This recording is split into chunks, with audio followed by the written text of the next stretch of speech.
અમરેલી જિલ્લાના ધારી તાલુકાના ચલાલા શહેરમાં છેલ્લા 2 દિવસથી ભયનો માહોલ ઊભો કરનાર દીપડો આખરે વન વિભાગના પાંજરામાં પુરાઈ ગયો છે. વહેલી સવારે ધારી વન વિભાગ દ્વારા ગોઠવવામાં આવેલા પાંજરામાં દીપડો કેદ થતાં સ્થાનિકોએ રાહતનો શ્વાસ લીધો હતો. મળતી માહિતી મુજબ ચલાલા શહેરની મારુતિ સોસાયટી વિસ્તારમાં 2 દિવસ અગાઉ દીપડો આવી ચડ્યો હતો. આ દરમિયાન દીપડાએ એક બિલાડીનો શિકાર કર્યો હતો. રણક વિસ્તારમાં દીપડો આવીને બિલાડીનો શિકાર કરતો હોય તેવા ઘટનાના સીસીટીવી કેમેરામાં કેદ થયા હતા.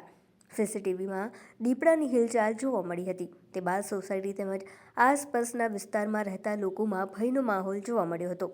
રાત્રિના સમયે દીપડો રહેણાંક વિસ્તારમાં આટાફેરા કરતો હોવાની માહિતી મળતા લોકો પણ સાવચેત બન્યા હતા. ઘટનાની જાણ થતાં જ ધારી વન વિભાગની ટીમ દ્વારા દીપડાને પકડવા માટે જરૂરી કાર્યવાહી શરૂ કરવામાં આવી હતી. દીપડાની હિલચાલને ધ્યાનમાં રાખી યોગ્ય સ્થળે પાંજરું ગોઠવવામાં આવ્યું હતું. વન વિભાગની ટીમ દ્વારા સતત નજર રાખવામાં આવી રહી હતી. ત્યારે આખરે વહેલી સવારે દીપડો પાંજરામાં આવી જતા વન વિભાગને સફળતા મળી હતી અને દીપડો પાંજરે પુરાયો હોવાની જાણકારી થતાં જ સ્થાનિક લોકોમાં પણ રાહત જોવા મળી હતી.